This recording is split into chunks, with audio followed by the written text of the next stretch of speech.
આ કથાઓ કેમ ગાવી? આ કથા જીવાડવા કરતા મારી વધારે નાખે છે. આ કથા મારે કેમ ગાવી? યશોદા રથમાંથી ઉતર્યા, દેવકીએ ઉમળકા ભેરેનું સ્વાગત કર્યું અને સખી કેસી હો? યશોદા કુશલ મંગલ, ખાનપાન કરાવ્યા, નાસ્તો પાણી કરાવ્યો અને પછી હવે બે બેનપણીઓ બેઠી છે.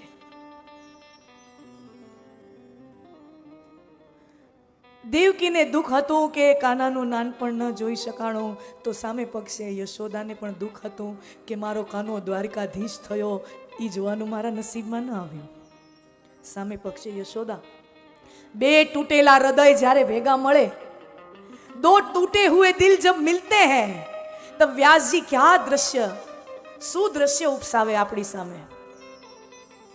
યશોદાને ખાનપાન નાસ્તા પાણી કરાવ્યા અને હવે દેવકી કહે છે, યશોદા સખી, સાચું કહું, તે મારા કાનાને પાળવામાં, એનો ઉછેર કરવામાં કોઈ કમી બાકી નથી રાખી અને તારો જેટલો ઋણ ચૂકવી, હું તો તારો ઋણ ચૂકવવા સમર્થ નથી.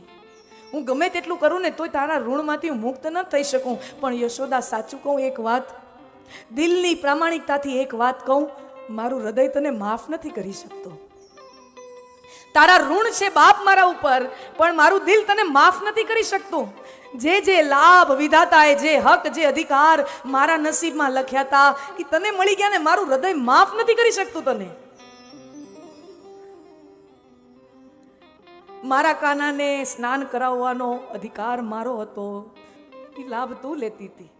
એને ગોરસ જમાડવાનો અધિકાર મારો હતો, એ લાભ તું લેતી હતી.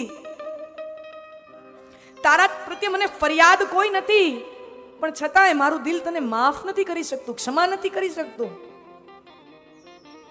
યશોદા સમજી ગઈ કે આ ભાવ દેવકી માના હૃદયમાંથી ક્યાંથી નીકળી રહ્યો છે. યશોદા માને માઠું નથી લાગતું, प्रेमियों ने माठू लागे ही नहीं. प्रेमी को बुरा नहीं लगता, वो समझता है सामने वाले प्रेमी का दिल.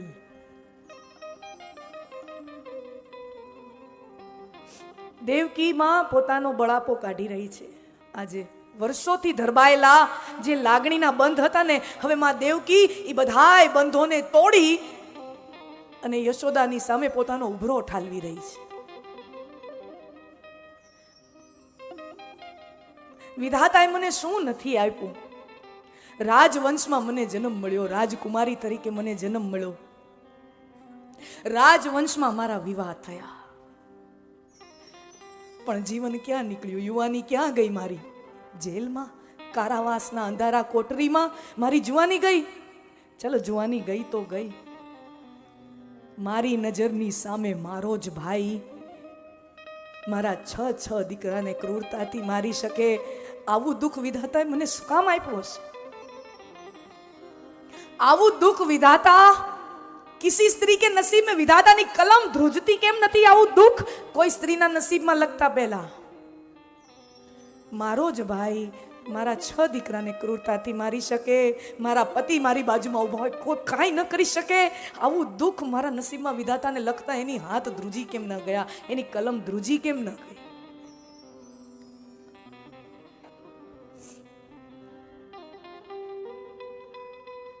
જીવનમાં બધા સંબંધો આવ્યા, ભાઈ બહેનના સંબંધો, વિવાહ પણ મારા થયા, સંતાનો પણ થયા, માં પણ બની, પણ યશોદા એકેય સંબંધમાંથી સુખ નથી મળ્યું.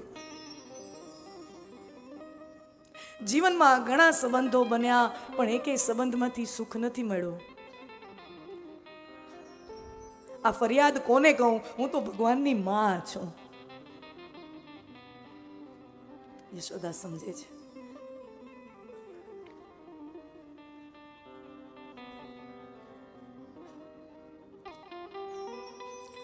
કૃષ્ણને મોટો કરવાનો લાભ મને ન મળ્યો, એનો ખટક માં દેવકીના હૃદયમાં છે. દેવકી પૂછે, યશોદા, આમ મારો લાલો તારા ઘરે હતો, કનૈયો તારા ઘરે હતો, ત્યારે મને યાદ કરતો કે નહીં? નંદરાણી કહે, દેવકી, અમને કંસનો ભય એટલો હતો ને અમે શ્રી કૃષ્ણ પાસેથી આ સત્ય છુપાવેલું. અમને કંસનો ભય એવડો હતો. ઠીક છે,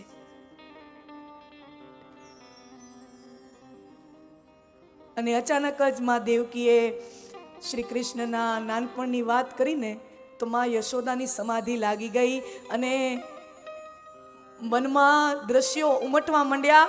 એ નટખટ માખણ ચોર નંદનંદન શ્રી કૃષ્ણના એના બાળપણના, અને અચાનક જ દ્રશ્યો જ્યાં યશોદા માના મનમાં આવવા માંડ્યા ને, યશોદા ભૂલી ગઈ કે સામે એક રડતી માં છે, અને યશોદા માં શ્રી કૃષ્ણના બાળપણમાં ખોવાઈ ગઈ, અને ચહેરા ઉપર એવું ઉજળું સ્મિત, અને એ સ્મિતને જોઈને માં દેવકી વધારે ભાંગી જાય છે, વધારે તૂટી જાય કે જે સ્ત્રી એને માતૃત્વનો લાભ મળ્યો હોય, માં બનવાનો લાભ મળ્યો હોય, પોતાના બાળકને દુગ્ધપાન કરાવવાનો, એનું નાનપણ જોવાનો, એને મોટો કરવાનો જેને લાભ મળ્યો હોય, એ દરેક માનો ચહેરો શું આટલો જ ઉજળો હોતો હશે? આ ઉજાસ મારા ચહેરા પર વિધાતાએ કેમ નથી આપી? અને પછી યશોદાજી એટલા ભાવમાં વિભોર થઈ ગયા, ભાવ વિભોર થઈ ગયા. બાળ લીલાની વાત આવી. का कहूँ माँ देवकी, कन्हैया इतना नटखट था, इतना शरारती था, इतना नटखट था, पूरे ब्रज का, पूरे गोकुल का मन मोह लिया करता था. અને પછી યશોદામાં પોતાની ફરિયાદોના પિટારામાંથી પોતાની ફરિયાદો કાઢે છે. આ દુનિયામાં છે ને દરેક માણસના પોતાના ફરિયાદના પિટારા હોય છે. આપણને હંમેશા એમ લાગે અરે રે રે ઓલો ખાટી ગયો, બધો લાભ એને થઈ ગયો, નફો એને થઈ ગયો, લાભ એને થઈ ગયો, પણ એના પગરખામાં પગ મૂકો ને તો તમને ખબર પડે એની પાસે પણ પોતાના ફરિયાદના પિટારા ભરેલા છે. सबके पास अपने फरियादें हैं, सबके पास अपने दुख हैं, सबके पास अपनी फरियादें हैं. तूने सिर्फ अपना गम देखा है, अरे मूर्ख तूने कितना कम देखा है. तूने सिर्फ अपना गम देखा है, मूर्ख तूने कितना कम देखा है. દરેક માણસને પોતાનું દુઃખ બહુ મોટું લાગે ને. હવે માં યશોદા પોતાના ફરિયાદના પિટારામાંથી ફરિયાદો કાઢે છે. દેવકી વાત તારી સાચી છે. કનૈયો મારા ઘરે હતો, મારી પાસે મોટો થઈ રહ્યો હતો, અને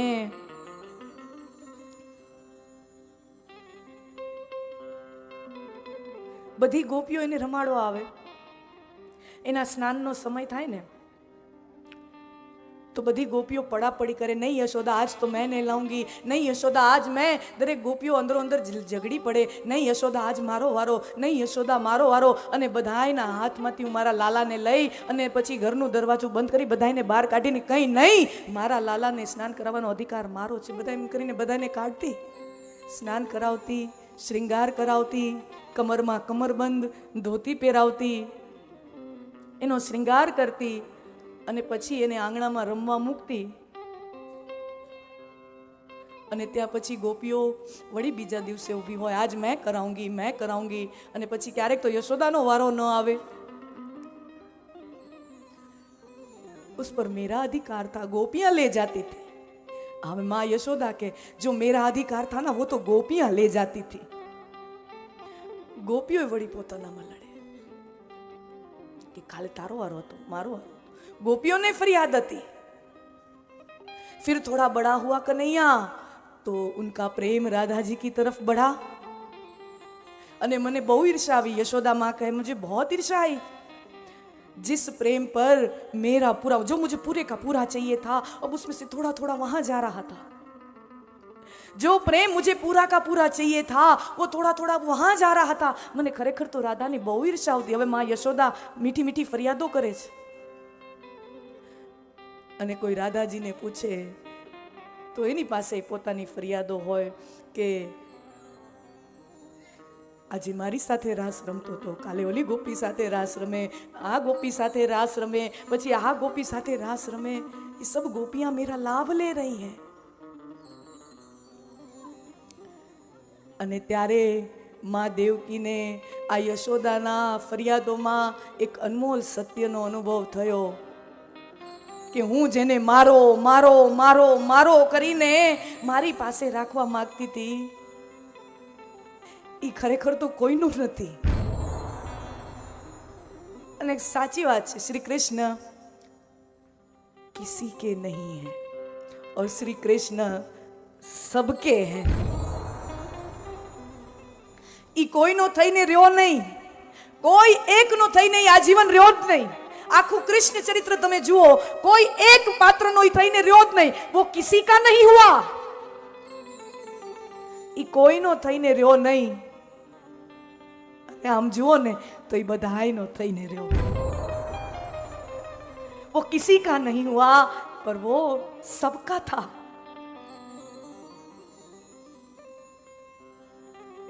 અને યશોદા માને પણ ફરિયાદ કે હું તો ભલે ને 11 વર્ષ રહી, પણ જન્મ દેનારી માં તો દેવકી છે. મારો કનૈયો એને વધારે પ્યાર કરતો હશે ને સ્વાભાવિક રીતે. જન્મ દેનારી માં તો દેવકી છે. હવે યશોદાને પણ મીઠી મીઠી ઈર્ષા થાય. दोनों माँ एक दूसरे की मीठी मीठी, दोनों को एक दूसरे के प्रति सद्भाव है, लेकिन जहां प्यार बहुत हो जाता है ना, वहां ईर्ष्या भी थोड़ी थोड़ी आ ही जाती है ना. શું કરે, માનું હૃદય છે, સ્ત્રીનું હૃદય છે. પ્યાર એની અતિ પર પહોંચે એટલે ઈર્ષા પણ સાથે આવે જ ને. દેવકીજીને એમ કે યશોદાએ એને મોટો કર્યો ને, તો મારો લાલો એને વધારે પ્રેમ કરતો હશે. અને યશોદાજીને એમ કે ભલે મારી પાસે તો 11 વર્ષ જ રહ્યો, જન્મ આપનારી માં તો દેવકી છે ને, સ્વાભાવિક રીતે દેવકીને વધારે પ્રેમ કરતો હશે. અને બે એકબીજાને પૂછતી હોય બેનપણીઓ, જાણે કે માનો કે કૃષ્ણ પાસે પસંદગી ઉતારવાની આવે કે બે માંથી પસંદગી ઉતાર, તો એ કોના ઉપર પસંદગી ઉતારે? श्री कृष्ण को यदि पूछा जाए कि बे माथी एक ऊपर पसंदगी पाड़ तारी, तो किसको पसंद करेगा? बे ने एम थाय मने नहीं ले, ओने करशे. आने एम थाय आ, आने एम थाय आ. અને ત્યાં દ્વારકાધીશ જાણે બંને માઓનો આ ભાવ સમજી ગયા હોય એમ સંધ્યા બેલામાં મંદિરમાં આરતીની ઝાલરો વાગતી હોય, ગોમતીજી વહી રહ્યા છે, સંધ્યા બેલા છે. આવા પવિત્ર સમયે આકાશ પરથી એક મોરપીંછ ઉડતું ઉડતું ઉડતું ઉડતું ઉડતું મા દેવકીના ખોળામાં આવીને પડે. અને યશોદા વિચારે કે દ્વારકાધીશે મા દેવકી ઉપર પસંદગી ઉતારી. અને ત્યાં વળી થોડીક જ ક્ષણમાં આકાશમાંથી બીજું મોરપીંછ ઉડતું ઉડતું ઉડતું ઉડતું ઉડતું આવી અને મા યશોદાના ખોળામાં પડે. जाने भगवान संकेत आपता होय, माँ किसी ने जन्म दिया, किसी ने मुझे पाला है, मेरी तो दोनों माएं मेरे दिल में रहती हैं. एમાં પસંદગીની વાત જ ક્યાં આવે? જાણે કનૈયો આજે ઈ મોરપીંછ દ્વારા ઈ બંને માઓને સાથે ભેટી પડતો હોય એવો શુભ સંકેત, આ શુભ દ્રશ્ય અદ્ભુત. વ્યાસજીની કલમ જીવાડવા કરતા ઘણીવાર મારી નાખે. આ કથાઓ કેમ ગાવી?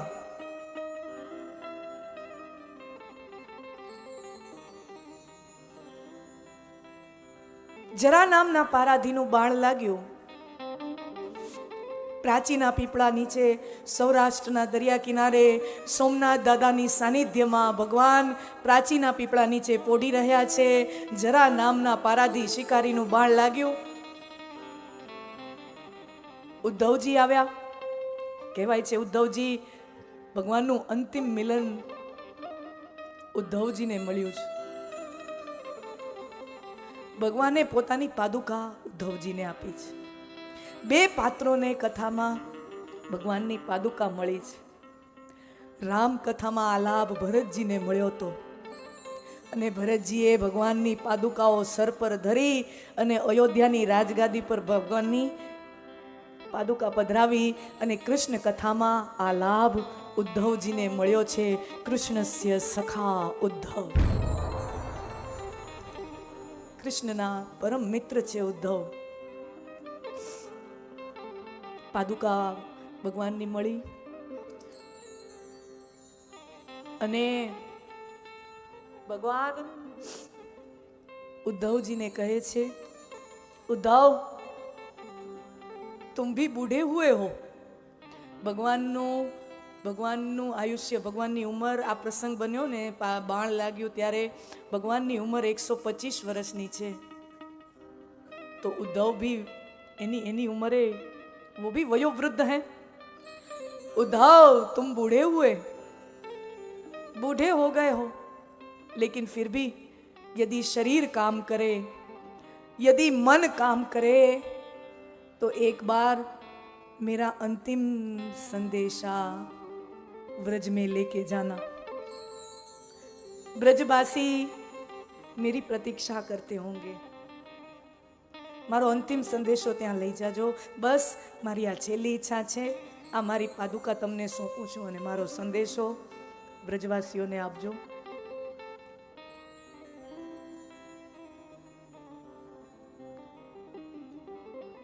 ઉદ્ધવજી ગયા છે વ્રજમાં. મીઠપ વાળા માનવી જેદી જગ છોડીને જાશે, તેદી એની કાણ કાગા ઘરે ઘરે મંડાશે. ભગવાન ગયા, પોતાનું શરીર ત્યાગી અને વૈકુંઠ સિધાવ્યા. આખું અસ્તિત્વ ચોધારાસુએ રડ્યું છે.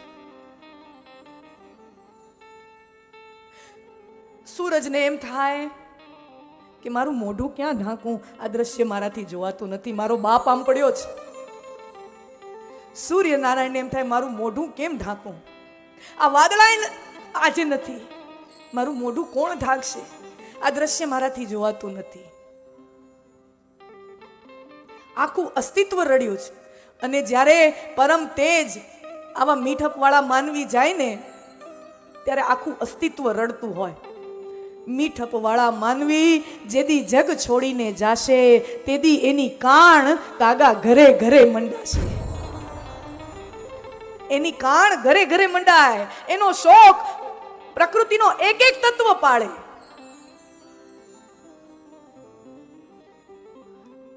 આ પ્રસંગ જ્યાં બન્યો થોડેક દૂર એક હિરણ નદી વહે છે. અમારા સોરઠમાં હિરણ નદી છે. નાનકડી નદી છે, બહુ વિશાળ નદી નથી, નાનકડી એવી નદી છે, હિરણ નદી. અને સમાચાર મળ્યા, અમારો બાપ ગયો, અમારો નાથ ગયો. હિરણથી સહન નથી થતું. આ સમાચાર કેમ જીરવું, આ સમાચાર કેમ જીરવું, અને આ સમાચાર બધે કેમ પહોંચાડું. હું તો આવડીક નદી છું, મારું ગજું શું, હું ભલે ને આટલીક હોઉં, પણ મોટું ઘર ક્યાં દૂર છે. મારું ગજું ભલે ને આટલું હોય, પણ મોટું ઘર ક્યાં દૂર છે. અને એ હિરણ નદી દોડતી પડી છે સમુદ્રના પેટમાં. નદી જઈને સમુદ્રને મળતી હોય, ઈ નદી દોડતી જઈને સમુદ્રના ખોળામાં પડી અને સમુદ્રને કહે છે, આપણો બાપ ગયો, हमारा कृष्ण नहीं रहा, આપણો નાથ ગયો. અને સમંદરે જ્યાં સાંભળ્યું આપણો નાથ ગયો, આ ભાવ સમર્થ કવિ રવિન્દ્રનાથ ટાગોરે આપેલો છે પોતાની કવિતામાં. એના સાહિત્યમાં આ ભાવ આપ્યો છે. ટાગોર સૌરાષ્ટ્ર નથી આવ્યા, મારા ધ્યાનમાં છે ત્યાં સુધી ટાગોર સૌરાષ્ટ્ર તો નથી જ આવ્યા. पर श्री कृष्ण को प्रेम करने के लिए किसी धरती पे आने की आवश्यकता नहीं है. श्री कृष्ण प्रेम से कोई हृदय अछूता नहीं रह सकता. नदी पड़ी છે સમંદરમાં, અને સમંદરને જ્યાં ખબર પડી ને આપણો નાથ ગયો, સમુદ્રના પેટમાં ફાળ પડી. આમ લોચા વળવા માંડ્યા, ફાળ પડી. આ ફાળ પડવીનું અંગ્રેજી શક્ય નથી. આમ લોચા વળવા માંડ્યા, ફાળ પડી, એવી દાહ થઈ અને એનાથી વાદળા બંધાયા. ટાગોર એનાથી વાદળા બંધાયા. કૃષ્ણ આ સંસારમાંથી વિદાય લઈ ગયા છે, ઈ સમાચારના વાદળા બંધાયા. એક વાદળું આમ જઈને પડ્યું દ્વારિકામાં ગોમતીમાં, બીજું વાદળું પડ્યું યમુનાજીમાં, ત્રીજું વાદળું પડ્યું ગંગાજીમાં. આમ સપ્ત પવિત્ર નદીઓના જળમાં, આ પ્રદેશોમાં આ સમાચાર પ્રકૃતિના તત્વો પહોંચાડી રહ્યા છે. વ્રજવાસીઓ જુએ, આ કમોસમના વરસાદ છે. આ કમોસમી વરસાદ છે, આ કોઈ શુભ સંદેશો લઈને નથી આવ્યા. આ બહુ ખરાબ સમાચાર છે. અને જ્યાં વ્રજવાસીઓ આવું વિચારતા હતા ને, ત્યાં ઉદ્ધવજીનો રથ વ્રજમાં આવે છે. ઉદ્ધવનો રથ વ્રજમાં આવ્યો. व्रजवासियों ने भेगा કર્યા. नंद बाबा का घर कहाँ है, यशोदा का घर कहाँ है. नंद बाबा नहीं रहे, माँ यशोदा नहीं रही. उस समय ई समयના કોઈ વડીલો રહ્યા નથી. અરે ભગવાન 125 વર્ષના, દીકરો 125 વર્ષનો હોય તો પિતા. નંદ બાબા રહ્યા નથી, માં યશોદા પણ હવે રહ્યા નથી. ઈ સમયના વડીલો કહેવાય, ગોપીઓ ગોવાળિયાઓ કહેવાય, એમાંનું કોઈ હવે રહ્યું નથી. અને વ્રજમાં ઉદ્ધવજી સૌથી પહેલા મળ્યા છે અક્રૂરજીને. પેલા રથના તેડા આવ્યા હતા ને મથુરાથી અક્રૂરજી ભગવાનને લઈને મથુરા ગયા. ઉદ્ધવ મળે છે અક્રૂરને. સૌથી પહેલા સમાચાર વ્રજમાં અક્રૂરને આપવામાં આવે છે કે આપણા કૃષ્ણ નથી રહ્યા. અને અક્રૂર કહે, એ કાળિયો છેતરી ગયો, એ કાળિયો ઠાકર છેતરી ગયો. જ્યારે સમયંતક મણીના ચોરીનો આક્ષેપ લાગ્યો તો ને પ્રભુ પર, ત્યારે સાચું કહું ઉદ્ધવ, આ જ્યારે બન્યા ને બનાવ, એમાં નાનો મોટો ફાળો તો મારોય હતો. આ જે બનાવ બન્યો એમાં નાનો મોટો ફાળો તો મારોય હતો. કેટલાય સમયથી ઈચ્છા હતી કે એકવાર દ્વારકાધીશના પગ પકડીને માફી માંગી લઉં, ક્ષમા માંગી લઉં, કે કાળિયા ઠાકર, તારા પર જ્યારે સમયંતક મણીના ચોરીનો આળ લાગ્યો હતો ને, એમાં હું સામેલ હતો. પણ એ કાળિયો ઠાકર છેતરી ગયો. મને માફી માંગવાની એ તક ન આપીને એ પેલા મને મૂકીને વયો ગયો, છેતરી ગયો. મને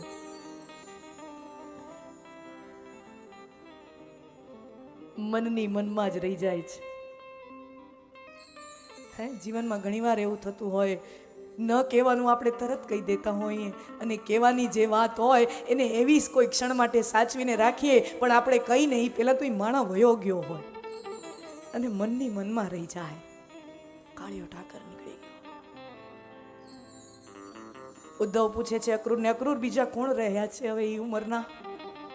હવે તો બધી નવી પેઢી છે જે કૃષ્ણ સાથે નથી રહી, પણ જે કૃષ્ણ સાથે રમ્યા હોય, રહ્યા હોય, એ પેઢીમાંથી કોણ રહ્યું છે બાકી? તો કેવું તો કોઈ છે નહીં, અમુક ગોપીઓ છે. રાધાજી છે.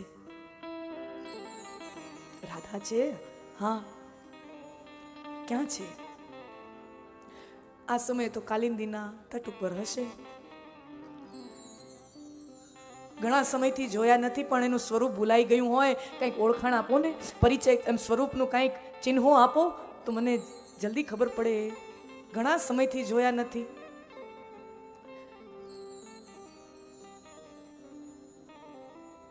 આમ તો વૃદ્ધ છે રાધા, પણ રાધા તો ભગવાનથી 12 વર્ષ મોટા ને. ભગવાન 125 વર્ષના, તો રાધાજીના ઉંમરની કલ્પના કરો. અક્રૂર કહે છે, ઉદ્ધવજી, રાધા વિધવા થઈ છે. રાધાજીનો પતિ આયન, રાધાનો પતિ આયન મૃત્યુ પામ્યા છે. રાધા વિધવા થઈ છે, પણ રાધા હજી 16 શણગાર સજવાનું ત્યાગ્યું નથી. હજી સુહાગણનો શ્રૃંગાર કરે, હજી સેંથો પૂરે, હજી હાથમાં કંગન હોય, હજી સુહાગનનો શ્રૃંગાર હોય. વૃદ્ધ થયું શરીર, પણ ચહેરા ઉપર ઈ જ તાજગી, મુખમંડળ ઉપર ઈ જ તાજગી, પ્રસન્નતા, અને સુહાગનનો શ્રૃંગાર છોડતા નથી.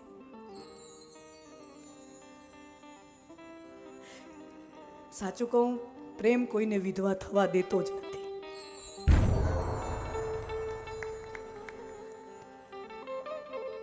પ્રેમ કોઈને વિધવા થવા દેતો જ નથી. પ્રેમ કોઈને વિદુર થવા દેતો નથી. નિત્ય નૂતન યૌવન પ્રેમનું લક્ષણ છે. ઠાકોર રામકૃષ્ણ પરમહંસ વિવેકાનંદજીના ગુરુ નિર્વાણ પામ્યા. એના ઘણા સમય પછી પણ એમના પત્ની માં શારદા દેવી વિવેકાનંદજીના ગુરુ માતામાં શારદા દેવી ઠાકોર તો રહ્યા નહીં, પણ શારદા દેવી માં હજી સુહાગનનો શ્રૃંગાર કરે અને હજી ઠાકર માટે જેવી પથારી સુવા માટે રોજ તૈયાર કરતા હતા એવી રોજ રાત્રે પોતે સૂતા પહેલા એની પથારી તૈયારી કરીને પછી પોતે સૂવે. કોઈ શિષ્યોએ આપીને પૂછ્યું, માં ઠાકોર ગયા એને તો કેટલોય સમય થયો, હજી તમે એની પથારી કરો છો, પથારી સજાવી એની તૈયારી કરો અને પછી તમે શયન માટે જાઓ છો? માં શારદા કહે, મારો ઠાકર ક્યાંય ગયો જ નથી. તમારા ઠાકર, તમારા ગુરુ ગયા હશે, મારો ઠાકર ગયો નથી. પ્રેમ કોઈને વિધવા થવા દેતો નથી.